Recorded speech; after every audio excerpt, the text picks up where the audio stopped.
வணக்கம். பகவத்கீதா 2ஆம் அத்தியாயம் பத்தின ஓஷோவோட விளக்க உரையிலிருந்து சில பகுதிகளை நாம இன்னைக்கு கொஞ்சம் ஆழமா பார்க்க போறோம். அகங்காரம் இல்லாம இப்படி செயல்படுறது, அப்புறம் ஆன்மாவோட உண்மையான இயல்பு என்ன, வாழ்க்கையில வர்ற இன்ப துன்பம் இதுக்கெல்லாம் அப்பாற்பட்டு எப்படி போறது. இந்த மாதிரி நீங்க யோசிக்கிற சில கேள்விகளுக்கு ஓஷோ பார்வையில இருந்து சில பதில்களை எடுக்க முடியுமான்னு பாக்குறது தான் நம்ம நோக்கம். ஆமா, சரிதான்.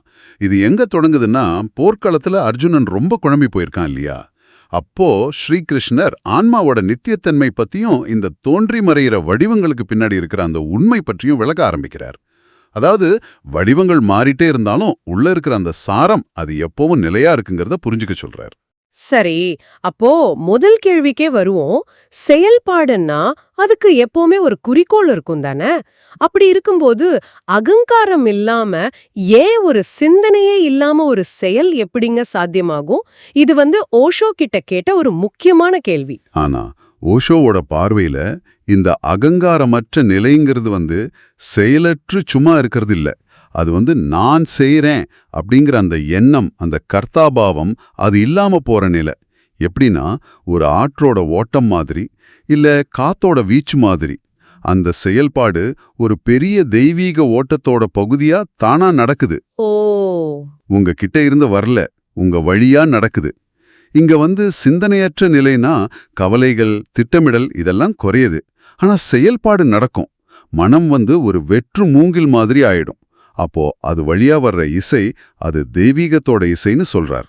ஓ, அப்படியா? அப்போ அந்த செயல் நம்மளோடது இல்ல, பிரபஞ்ச ஓட்டத்துல ஒரு பகுதியா நடக்குதுன்னு சொல்றீங்க. இது கேட்கவே சுவாரஸ்யமா இருக்கு. சரி, அடுத்ததா ஆன்மாவோட நித்தியத்தன்மை. கீதையில 12வது சூத்திரம் இத பத்தி பேசுது. ஆன்மா நித்தியமானது, அதனால துக்கப்படுறதுல அர்த்தம் இல்லைன்னு கிருஷ்ணர் சொல்றார். நான் இல்லாத காலம், நீ இல்லாத காலம், இந்த ராஜாக்கள் இல்லாத காலம்னு ஒண்ணு இருந்ததே இல்ல. நாம எல்லாரும் இல்லாம போற காலமும் வராது. இது ரொம்ப ஆழமான ஒரு வரி இல்லையா?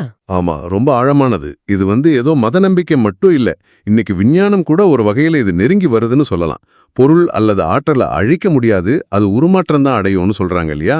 ஆமா. ஆனா கிருஷ்ணர் சொல்றது இன்னும் ஆழம். அவர் அந்த வடிவமில்லாத சாராம்சத்தை பத்தி பேசுறாரு. ஆனா அர்ஜுனனும் கண்ணு முன்னாடி தெரிகிற வடிவங்களை, அதாவது உடல்களை பார்த்து கவலைப்படுறான். ஒரு சக்கரம் வேகமா சுத்துதுன்னு வச்சுக்கோங்க, அதோட வெளிப்பகுதி சுழலும், ஆனா மையம் அது நிலையா இருக்கும். அது மாதிரிதான் உடல்கள் மாறினாலும் உள்ள இருக்கிற ஆன்மா மாறாது. நாம பார்க்கிற நட்சத்திரங்களோட ஒளி கூட பல வருஷத்துக்கு முன்னாடி புறப்பட்டது தானே? அப்ப நாம பார்க்கறது ஒரு இறந்த கால தோற்றம் மாதிரி தான். புரியுது. ஆனா இந்த வடிவம் இல்லாத ஆன்மா வடிவம் இல்லாம எப்படி வெளிப்பட முடியும்? இதுதான் அடுத்த கேள்விக்கு நம்மள கூட்டிட்டு போகுது. ஓஷோ இதை அழகா விளக்குறாரு. ஒரு விதைக்குள்ள மரம் மறைஞ்சிருக்கு இல்லையா? அது மாதிரி வெளிப்பாட்டுக்கு முன்னாடியே இருப்பு இருக்கு. சொல்லப்போனா ஆக்ஸ்போர்ட் யூனிவர்சிட்டியில ஒரு சோதனை செஞ்சாங்களாம். ஒரு பூ மொட்டோட ஆரம்ப நிலை போட்டோ எடுத்தப்போ அது முழுசா மலர்ந்தா எப்படி இருக்குமோ அந்த வடிவத்தையே அது காமிச்சுதான். அப்படியா? ஆமா, அதாவது எதிர்கால வெளிப்பாடு சூட்ச்ம நிலையில முன்னாடியே இருக்கு. கிருஷ்ணர் இதை ஒரு உயர்ந்த நிலையிலிருந்து பார்க்கறதால அவருக்கு கடந்த காலம், நிகழ்காலம், எதிர்காலம்னு பேதமே இல்ல. எல்லாமே நிகழ்காலம்தான். கீதையில 13வது சூத்திரம் சொல்ற மாதிரி உடல் குழந்தையா இருக்கு, அப்புறம் இளமையாகுது, முதுமை அடையுது. ஆனா இந்த எல்லா மாற்றங்களையும் கவனிக்கிற அந்த உள் சாட்சி, அந்த ஆன்மா, அது மாறவே மாறாது. அது ஒரு பயணி மாதிரி, நிறைய ரயில் நிலையங்களை கடந்து போற மாதிரி. சரி, இந்த உள்சாட்சி பத்தி ஒரு தெளிவு கிடைக்குது. ஆனா மரணம் வந்த பிறகு என்ன நடக்குது? அடுத்த பிறவிக்கு போறதுக்கு முன்னாடி அந்த இடப்பட்ட காலத்துல ஆன்மா எப்படி இருக்கு? இது நிறைய பேருக்கு இருக்கிற ஒரு பெரிய சந்தேகம். ஆமா, இது முக்கியமான கேள்வி. உடல் அழியும் போது நம்மளோட ஆசைகள், நினைவுகள், வாழ்க்கையில பதிவான விஷயங்கள் இதையெல்லாம் சுமந்துட்டு போற சூட்சும உடல், அதாவது சட்டில் பாடி, அது தொடருதுன்னு ஓஷோ சொல்றார். இதுதான் அடுத்த உடலை தேடுறதுக்கான ஒரு ப்ளூ பிரிண்ட் மாதிரி, ஒரு அச்சு மாதிரி செயல்படுது. இப்போ ராத்திரி தூங்க போறதுக்கு முன்னாடி நம்ம மனசுல கடைசி எண்ணம் ஓடுதோ அதுதான் பெரும்பாலும் காலையில எழுந்தது முதல் எண்ணமா இருக்கும் இல்லையா? ஆமா. அது மாதிரி இந்த சூக்ஷ்ம உடல் ஒரு தொடர்ச்சியை வச்சிருக்கு. சாதாரண மரணத்துல இந்த சூக்ஷ்ம உடல் அடுத்த பயணத்தை தொடங்குது. ஆனா சமாதி மாதிரி முழுமையான விடுதலை அடையும் போது இந்த சூக்ஷ்ம உடலும் கரைஞ்சு போயிடுது. அப்போ வெளிப்பாடற்ற தூய இருப்பு மட்டும்தான் மிச்சம் இருக்கு. அதனாலதான் மகாவீரல், புத்தர் மாதிரி ஞானிகளோட சூக்ஷ்ம உடலை போட்டோ எடுக்க முடியாதுன்னு ஓஷோ ஒரு குறிப்பு சொல்றார். சுவாரஸ்யமா இருக்கு. சரி, அப்போ முன்னோர்களுக்காக செய்யற சடங்குகள் பத்தி கேட்கணும். இப்போ பிண்டதான மாதிரியான விஷயங்கள், கீதையில கூட இத பத்தி குறிப்பு இருக்கு. இந்த சடங்குகள் அவங்களோட நிறைவேறாத ஆசைகளை சாந்தப்படுத்த உதவுமா? பிண்டதானம் மாதிரி சடங்குகள் நம்ம பாரம்பரியத்துல முன்னோர்களோட ஆன்ம சாந்திக்காக செய்யப்படுது, இது உண்மைதான். ஆனா ஓஷோவோட பார்வை இதுல கொஞ்சம் வேற மாதிரி இருக்கு. அவர் என்ன சொல்றாருன்னா, ஒருத்தரோட ஆசைகள்ல குறிப்பா அவங்க இறந்த பிறகு இன்னொருத்தர் தலையிட முடியாதுங்கிறார்.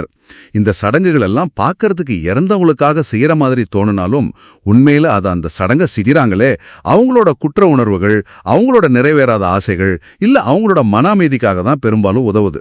இது ஒரு உளவியல் தேவை மாதிரிங்கிறார். குழந்தைங்களுக்கு பேய் வரும்னு பயங்காட்டி எதையாவது செய்ய வைக்கிற மாதிரி இது. மனித இனம் இப்ப முதிர்ச்சி அடைஞ்சிருச்சு, இனிமே உண்மையை சொல்ல வேண்டிய நேரம் வந்துருச்சுன்னு அவர் நினைக்கிறார். ஓ, அப்போ இது பெரும்பாலும் செய்றவங்களோட அமைதிக்காகன்னு சொல்றீங்க. சரி, இறுதியா இந்த இருமை நிலைகள் பத்தி பேசலாம். இன்பம், துன்பம். சூத்திரம் 14:15 கிருஷ்ணர் சொல்றார், இன்பம், துன்பம், குளிர், வெப்பம், இந்த மாதிரி புலன் உணர்வுகள் எல்லாம் நிலையற்றது, வந்துட்டு போகும், அதனால அதையெல்லாம் சகிச்சுக்கணும்னு. ஆமா, ஓஷோ இதை விளக்கும்போது இன்பமும் துன்பமும் ஒரே நாணயத்தோட 2 பக்கம் மாதிரிங்கிறார். நாம எப்பவும் ஒரு பக்கம் மட்டும் பார்த்துட்டு இன்னொரு பக்கத்தால பாதிக்கப்படும் போது குழம்பிடுறோம். ஒரு சந்திப்பு நடக்கும்போதே அதுல பிரிவும் இருக்கு, ஒரு பிறப்பு நடக்கும்போதே அதுல மரணமும் இருக்குன்னு ரெண்டையும் ஒரு சேர பார்க்க முடிஞ்சா அங்க ஒரு சமநிலை வரும். அதுதான் ஆனந்தம், பிளிஸ் என்கிறார். ஞானிங்கிறவர் உணர்ச்சியே இல்லாதவர் இல்ல. ஓஷோ ஒரு மீன் விக்கிற பொண்ணு கதை சொல்வார். அவங்களுக்கு அந்த மீன் நாற்றம் பழகிடும் இல்லையா, அது மாதிரி இல்ல.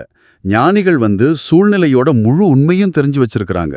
அதனால அதோட ஏற்ற இறக்கத்தால பெருசா பாதிக்கப்படாம சமநிலையில இருக்காங்க. வெற்றி கண்டிப்பா தோல்வியை கொண்டு வரும்னு லாவோஷு உணர்ந்த மாதிரி, இல்லனா 8 தடவை கல்யாணம் பண்ணியும் மனைவியை குறை சொல்லாம அந்த அமைப்போட சிக்கலை புரிஞ்சுக்கிட்ட ஒரு மனிதன் மாதிரி. முழு சித்திரத்தையும் பார்க்கறவங்க விடுதலைக்கு பக்கத்துல போறாங்க. ஆக, இன்னைக்கு நாம நான்கிற எண்ணம் இல்லாம செய்யற செயல், வடிவங்களுக்கு அப்பாற்பட்ட அந்த நித்தியான்மா, மரணத்துக்கு பிறகும் தொடர்ற சூட்சும உடல், அப்புறம் இன்பம் துன்பம்ங்கிற இருமைகளை கடந்து சமநிலையில நிக்கிறது, இத பத்தின ஓஷோவோட சில முக்கிய பார்வைகளை தொட்டு பார்த்தோம். இது நிச்சயம் உங்களுக்கு சில புதிய சிந்தனைகளை தூண்டியிருக்கும்னு நம்புறேன். கடைசியா உங்களுக்காக ஒரு சிந்தனை. இன்பமும் துன்பமும் நட்பும் பகையும் பிரிக்கவே முடியாதவைன்னு ஓஷோ திரும்ப திரும்ப சொல்றார். ஆனா அதுக்கு நடுவுல ஒரு கால இடைவெளி இருக்கிறதால நாம் அந்த இணைப்பை உடனடியா பார்க்கறதில்ல.